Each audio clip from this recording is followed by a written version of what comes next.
thank you everybody for jumping on the call this morning. I know it's early for some of you guys, but today is going to be a really fun call. Today we're having Justin Schwartz, who was a mentor of mine when I was first trying to get into baseball operations. He was a scout in Southern California and taught me a lot of different things about scouting and was one of the big influences in getting me into data.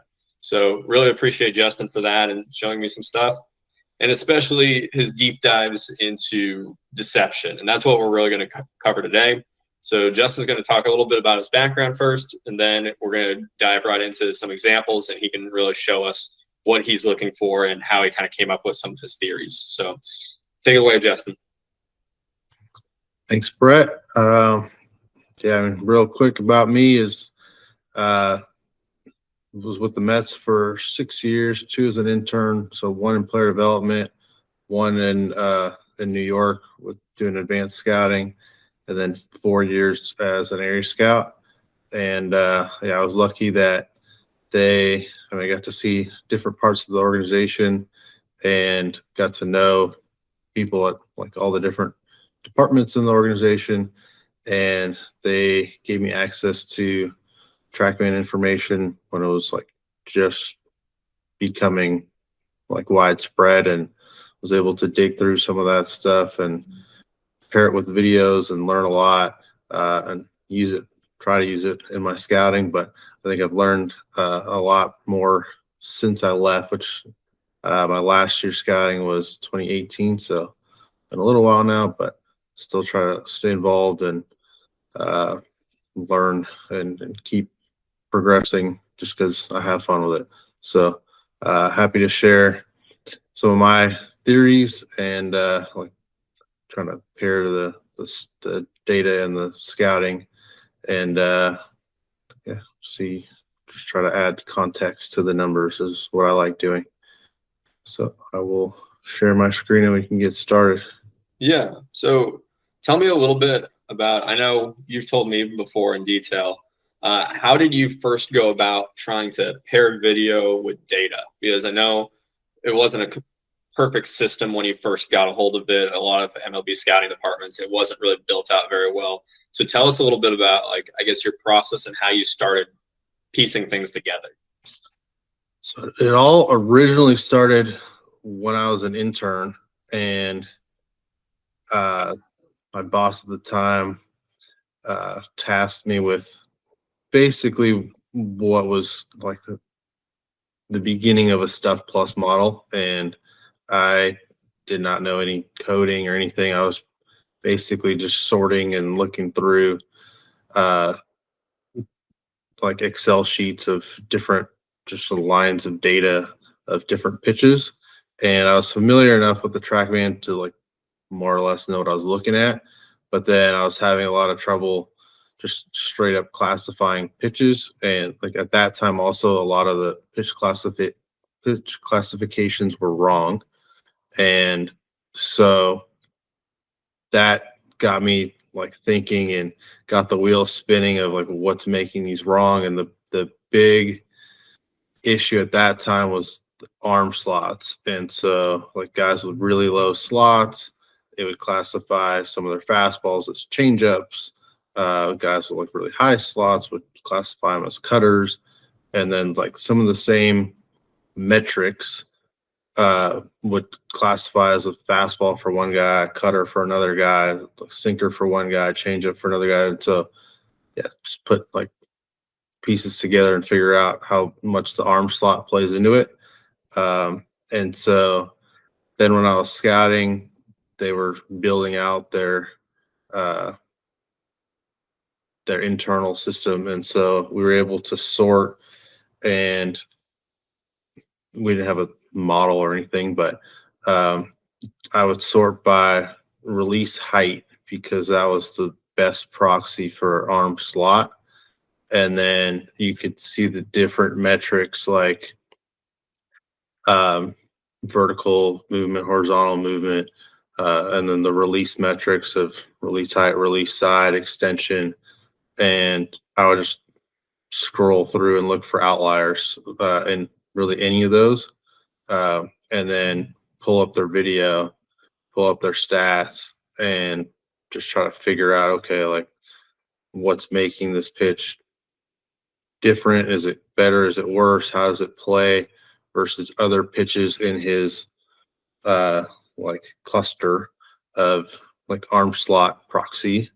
And yeah, just spent hours and hours of doing that until I came up with some theories and found some trends. And I think the world and the models have caught up to some of it, but I still have some theories that maybe are not too widespread yet, but I'm sure it's coming.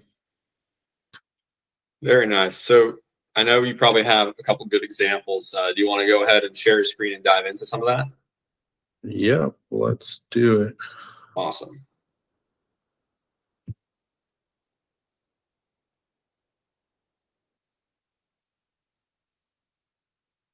I think. There we go. All right. So we'll start it off with this video, which basis for this video is that hitters, obviously they need to predict where the ball is going to be to hit it. If they start swinging by the time the ball gets there, they'll be way too late. And so there are different cues that hitters will pick up in pitchers, both before and during the release, and then of course the ball too, that will help them predict where the ball is going to be and swing to the right spot at the right time. So this is a video of Cristiano Ronaldo doing something similar in soccer. And I think this is a quick video that shows the concept of how some of the best athletes are very good at picking up at cues that help them predict where the ball is going to be. So you'll see in this video, they turn off the lights at 3 different stages. So the first time it's a little after the ball's kicked. The second time it's a little bit earlier, so even sooner after the ball's kicked. And then the last one, they do it before the ball's even kicked. And he's able to still score the goal and kick it. The last one, he shoulders it in perfectly because he's done it so many times that just from the cues, he knows where the ball's going to end up. And you'll see the last one, pretty impressive coming up here.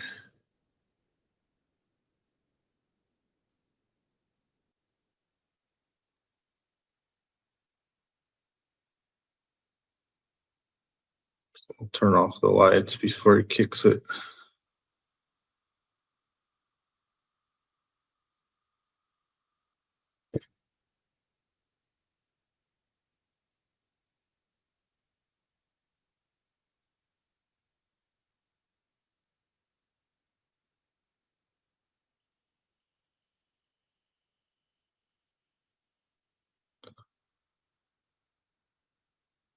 So that's my basics for thinking of like what hitters are doing. And so there are many pitchers that they face throughout the years that certain body movements result in certain ball movements, the way the ball comes out of their hand. And there are some guys who are deceptive in ways where the way their body moves and then the way their ball moves are different. So like trends that guys have seen, that hitters have seen with pitchers their whole lives, do not hold true to some of these pitchers. And because it deviates from what they're used to seeing, that they swing to a spot where they're used to the ball being, but because the pitch moves in a different way, the ball ends up somewhere else and they don't square it up, they miss it, and the pitch performs better than expected. So everyone knows this guy, Paul Skenes. He's good. Definitely not saying deception is the only reason. Many things he's good at, but we will look at one aspect of his deception and what I think makes him better. So for whatever it's worth, I know there are millions of Stuff Plus models these days. Fangraphs has a public one. I trust him enough that it's close enough to good enough models. This is saying his four-seam fastball is average, slightly below average, which obviously he has other great stuff that help it, but he does throw his fastball a lot. So you would think by this it's an average pitch, but we'll see here. It plays better than average. So we'll look here. So this is how this fastball plays. He throws it 39% of the time, which is not a ton, but still a lot more than any other one pitch he throws. And 29% whiff. It's great for a four-seam fastball. Launch angle of 19. So average launch angle in the big leagues is about 12.5 degrees. So 19 means he's getting above barrels. So hitters are swinging under, either missing. A lot of fastball swings and misses come from swinging under it, and then pop-ups and fly balls. And so digging a little deeper than just relying straight on the Stuff Plus model, look at the induced vertical break of 11.6 is low. So in general, I know his release height is also pretty low. So we look at his release height. So on his four-seamer, it's dropped each year, but more or less 5.5 feet or a little higher. So an induced vertical break of 11, 12 is low for that release height. So most guys from that height, they're getting higher vertical break and more carry on their fastballs. So you wouldn't expect Skenes to be able to get above barrels and get swings and misses with that pitch. And like, yes, he throws hard, but that is also factored into the Stuff Plus model. So another factor of how he's doing it, location. So yes, he also has good command, definitely helps. He's good at throwing his fastball up in the zone, but also plenty more or less middle. So we'll get to the fun part. Look at the video and how he's doing it. So do it once live and then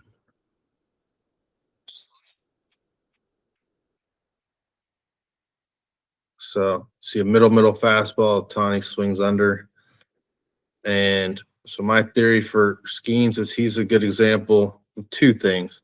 So one, it's a rotational delivery, and that starts here. So his arms are basically perpendicular to home plate. They're first and third base. His body's turned. He's going to rotate his upper half into the delivery.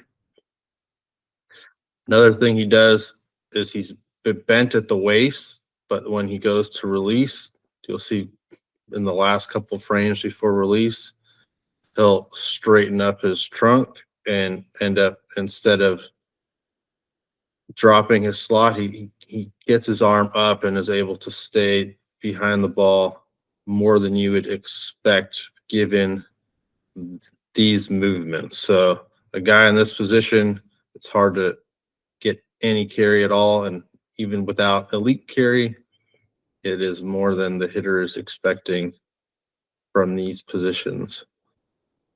And so he's still rotating, and then this last couple frames here, he's getting his trunk up. And then this in itself looks normal enough. I mean, his front foot's closed, but it's not too different from a normal delivery. But the way he gets there and the cues that hitters are seeing are rotational, which most guys who are rotational, their arm's going to fly out to the side and they're not going to be able to stay behind the ball. They're going to just get run and sink and just kind of sling it. But he's able to get his arm up and stay behind it better than you would expect.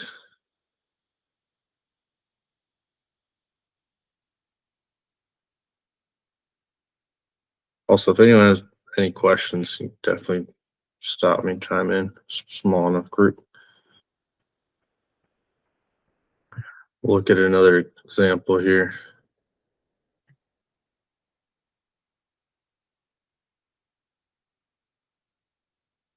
Same idea, nothing too different about it. Same, just getting to this offline rotational position, but ends up and tilted at the trunk, but then straightens it up and is able to get through it instead of just slinging it from a low slot and it being straight sinker. All right. Pull up David Robertson. So he's old. Last year's not his best year, but throughout his prime, many good years, throwing a lot of cutters. And it was a good cutter for sure. I don't always trust the Stuff Plus models on cutters just because there are different types of cutters. There are riding cutters and there are like slider type cutters, and everywhere in between. But anyway, over the years, it's fluctuated some, but an above average cutter is what Stuff Plus thinks. Then looking at how it plays, this is a riding cutter. Make sure we got the right guy up. And yeah, before last year he lost 1.5 miles of velocity, so that hurts. But all these past years, plenty of good years. Expected weighted on base low, so average here's in the 315 range for all pitches. Whiffs high on basically a fastball, cutting fastball, 30% great. So the year before, 26% great. The launch angles are high, so again, getting under barrels year after year, pretty much. A little fluctuation, but plenty of good years. High usages. I mean, this year, 74% cutters. Still performed, I guess not as well, but plenty of good years, high usages. It's able to rely on the pitch. And so looking at the release height is on the higher end, so close to 6 feet, 5 3/4, 6 feet for most of his career. So then looking at his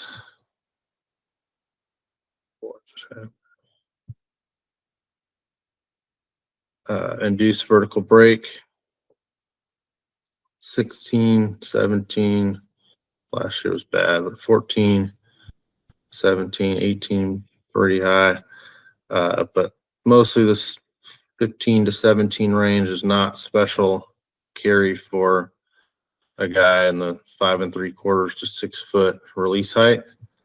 But still he's able to get above barrels and get a lot of swings and misses with a high usage pitch that a lot of hitters know is coming. So how does he do it? My theory on this one is he's an example of a guy with a late arm who is able to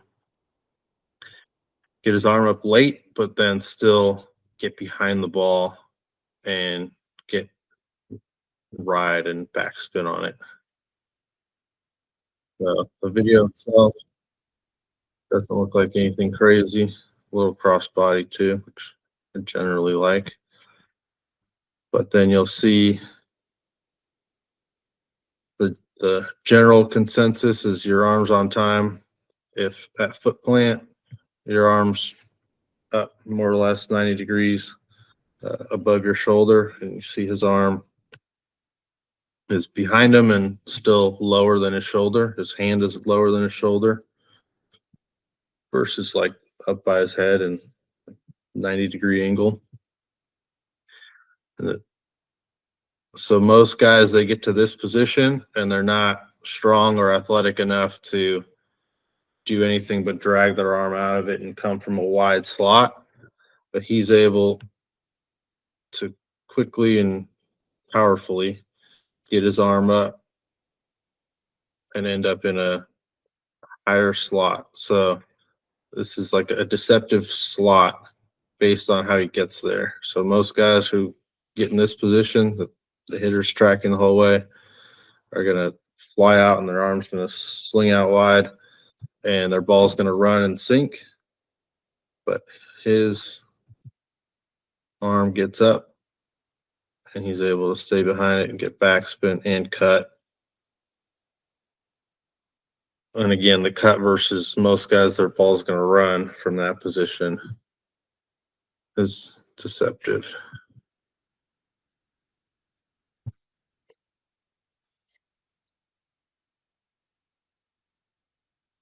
All right.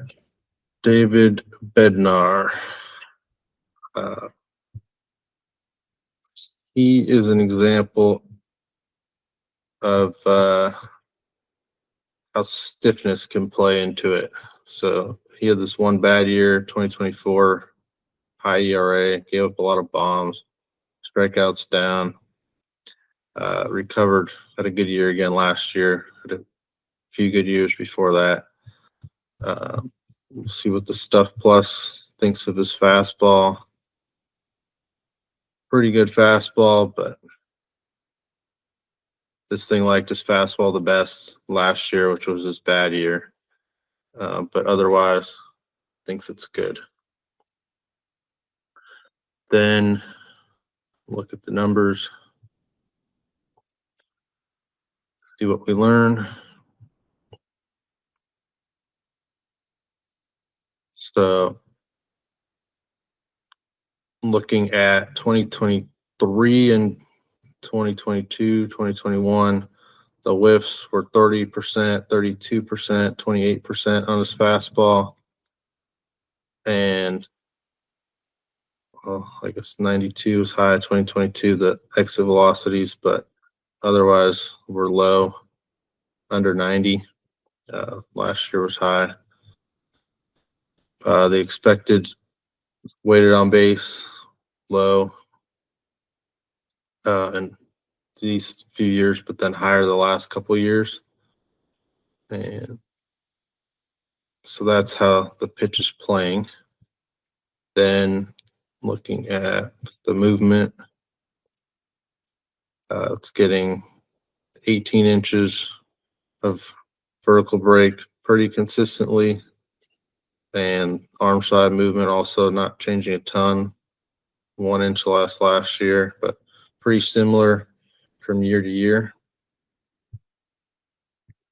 So what changed? This is a subtle one.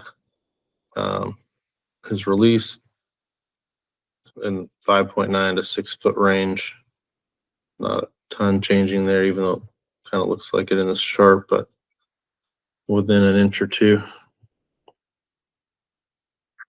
Then, so here I have a video from 2025 and from 2023. So we'll look at the 2023 first. And I want you to pay attention to like the stiffness and a little bit of herky-jerky in his delivery, and specifically his arm. So the way the ball tracks and the way it comes out.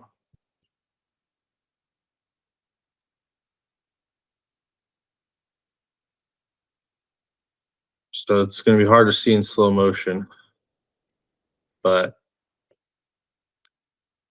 he wraps offline and kind of jolts it down there, and then another like shoot out and jolt to get to that position, and then another final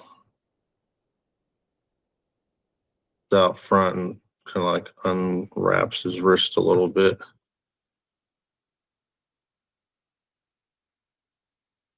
It's like a point and shoot stiffness release.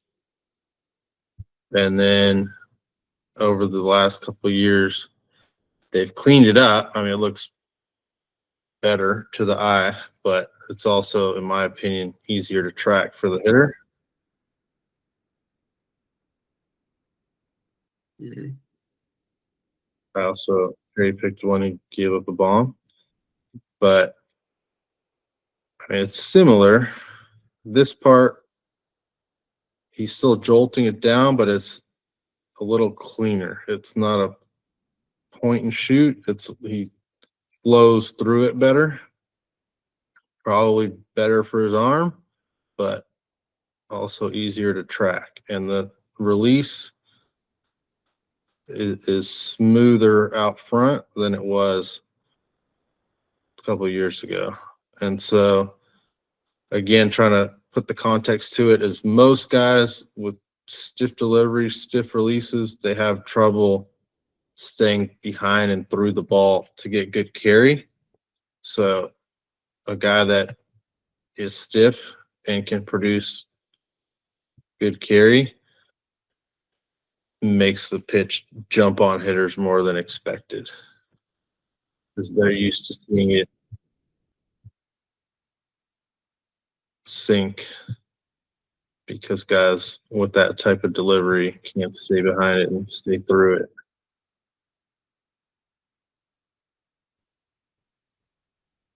All right, skip Dolander for now. Jacob Lopez. This guy is basically a rookie last year, a few innings before, a couple years before. This guy I saw in junior college when I was scouting, and I didn't write him up. Did not think he was a prospect. Credit to Chuck Fick and the Giants for seeing what I did not, and what everyone is seeing today. But definitely some things that are unique about him that make his stuff play up. So stuff plus model does not really like any of his stuff, particularly his fastball, below average. And we'll look at it. And this guy, high extension. I don't know why StatCast only puts extension up there and none of the other things. Vertical release, pretty low, but not like full outlier status low. It's at the low end of normal and 5 1/4 range. But, and then not throwing hard, average fastball, 91. He is left-handed and gets a ton of swings and misses, 29%. Again, high launch angles, guys are swinging under it. And this one, I mean, maybe it's a little bit of a fluke, but I mean, still, that's 587 pitches and 106 plate appearances worth of sample size, and 84 exit velocity is elite. Then looking at his movement, so vertical break, 12 is below average, even for a guy with a low slot like that. 12 inches of IBB is nothing special in the carry department, but he's able to get above barrels. And so how does he do it? Well, say also he's pretty good at locating it, which helps, and throwing it up, which helps for sure. But then looking at what is unique about him. So he's another with some stiffness. I'd say like nothing in particularly super stiff, or that's like helping a ton, but it's just the high extension cross body not too many guys can go that far forward and over and throw with any type of consistency. Plus, he's left-handed, which also helps. But then this, because he's so far in front with the stride forward and across, he's got a long way to go from when his foot lands and where the ball is to throw it forward toward home plate at all. But again, similar idea to like Robertson, who we're looking at, and just get in a weird position, and most guys, their arm would drop and end up in a lower slot and their ball would sink and run. He's able to stay behind it enough and towards his body kind of weirdly, not as athletic as Robertson, and get a more carry than expected from being in that position.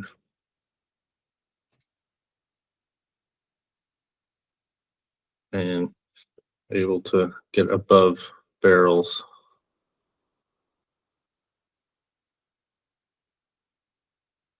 So just getting here and then getting ride from that position, relative ride to what you'd expect. That's what's unique. Then we'll look at an opposite version and look at Ashby. So I've been doing a bunch of ride guys, but Ashby is a ground ball guy, sinker guy, and same idea. He throws hard, left-handed, which helps. So looking at his sinker this year, Stuff Plus loves his sinker. Past years, pretty average. But then see how it plays.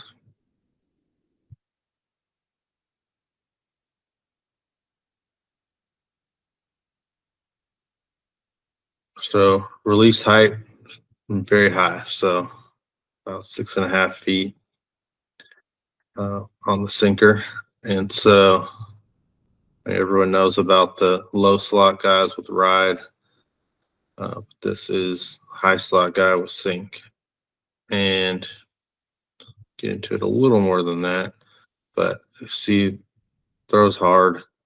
The average launch angle against him, -1. So guys are pounding into the ground. Even the years before, when the Stuff Plus didn't like his fastball quite as much, it had similar performance. So the year before, low expected weighted on base, 1 degree launch angle.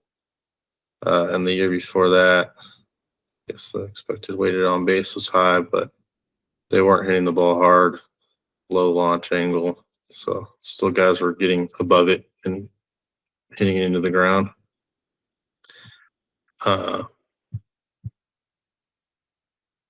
But yeah, the IVB is high for a sinker. 7, most sinkers are lower than 7 degrees of, or 7 inches of vertical break, and 8 the year before.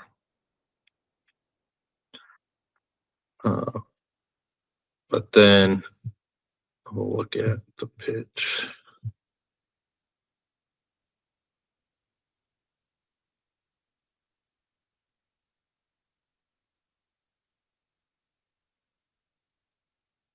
So just like I was pointing out, Lopez being so crossbody and a wide slot, or more expected wide slot, but still some wide slot, and then getting ride. This is a straight line, high slot, but then getting sink. And the ball, the path of the plate, pretty direct, not a lot of horizontal angle to it. And so my theory with that is the guys who are more straight on, the guys expect more ride versus the guys that are more wider slots. They expect more run and sink. And also, we'll get to it coming up, but the guys with the straight deliveries, like straight as in like direct to home plate, some of their off-speed stuff, I think, also plays up for that reason. Because guys get a better look at it, they see it sooner, and so it like speeds them up, and they're like geared up for a fastball with some carry behind it. Because most guys who are direct, it's easier to get more carry to it, but when they see something different, sinker, they get on top of it. Justin, could you dive real quick into his curveball real quick? Because looking at that Savant plot, it looks a little bit different than most guys with that sort of fastball profile too. And the results on his curveball look really, really good. Yeah, for sure. That actually might be a good example. I have Greg Holland queued up, which is an old one. But I think this is probably going to be similar to that. So, yeah, his curveball getting a ton of vertical break. Yeah, I mean, 17 is very high. We'll see what Stuff Plus thinks of his curveball. Pretty good. So it could be as much a stuff thing than necessarily a deception thing. Because also he's throwing it pretty hard, left-handed, 82. So yeah, I don't know as much if this is really deception, other than it's a good pitch, but still worth looking at. Yeah, scroll up a little bit more. A bit more to the very top, because I just think looking at that plot, it's a little weird because you have pretty much a north-south curveball with an east-west fastball. Yeah. Yeah, and that's it. That's like a pitch pairing thing, which I do think there's something to also.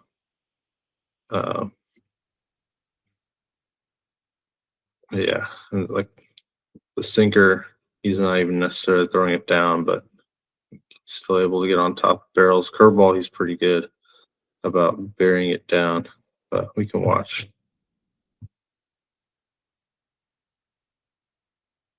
Come on. Yeah, it's supposed to get you pitches. Yeah, maybe it's because I had it queued up. The page died. Oh, here it is.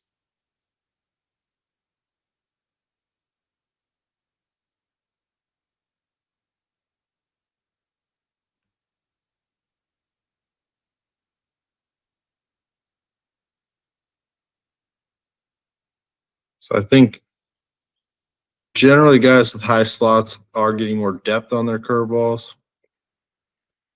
I think, yeah, like more what you alluded to, that it's like a pitch pairing, just from being a predominantly sinker guy to a depth curveball, downer curveball is a little unique. But as far as the delivery goes, I think it checks out. Mm-hmm.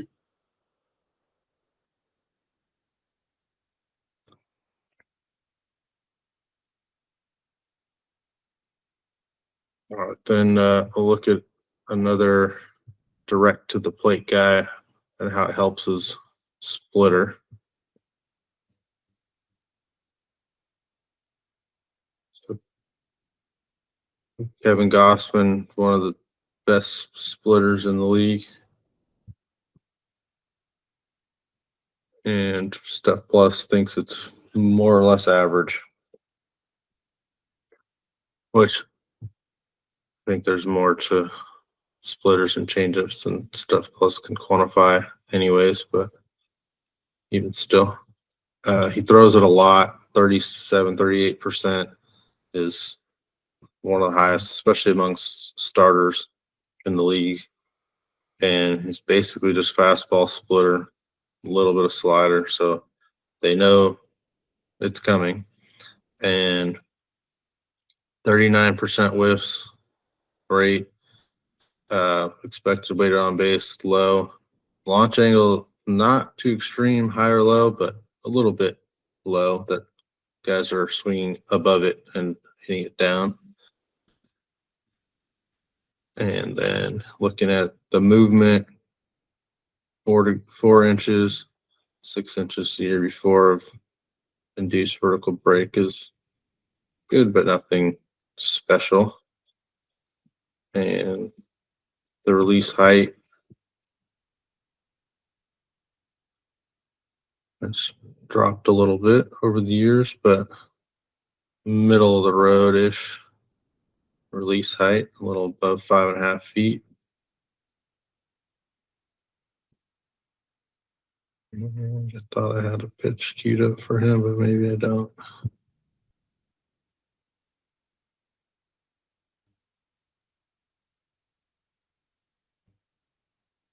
He's also very good at commanding it.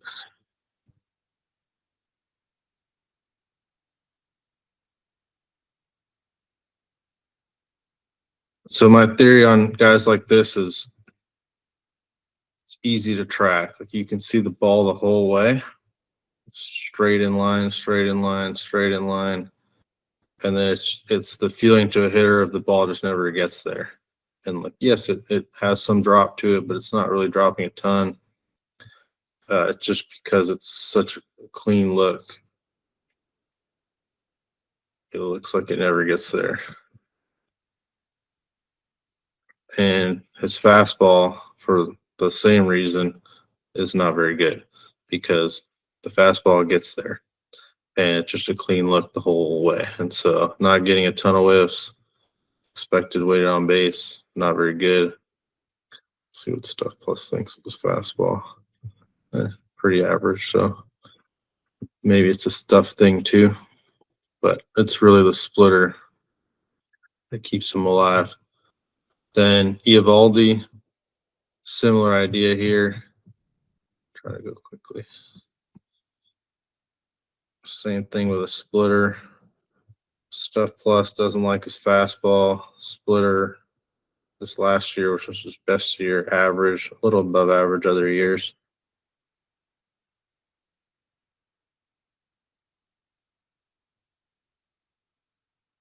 And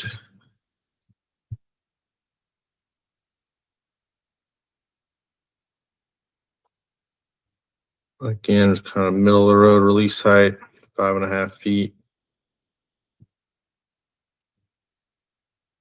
His splitter is lower induced vertical break, but also higher velocity. Some more drop to it than Gossman's.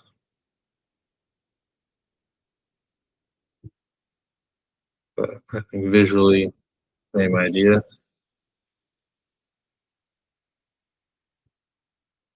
So stuff that might hurt a fastball, I think helps a changeup or splitter. Or the hitter gets a pretty clean view the whole way, and then the ball just never gets there. Then Holland, we don't have Stuff Plus for him, but his curveball or slider for many years dominated. So we'll look more to his prime. Like 2018 here, 41% whiffs, expected weight on base, 232. The year before, which I pulled a video from 2017, he was on the Rockies this year, which nobody does well at Coors, and he was dominating. 47% whiffs, 187 weighted on base. Yeah, 57% whiffs on the slider way back here. He's throwing it hard, but see what else he was doing. So I think he's an example of a guy, again, his body's moving one way and the ball's moving in another way. So this is a pretty extreme example.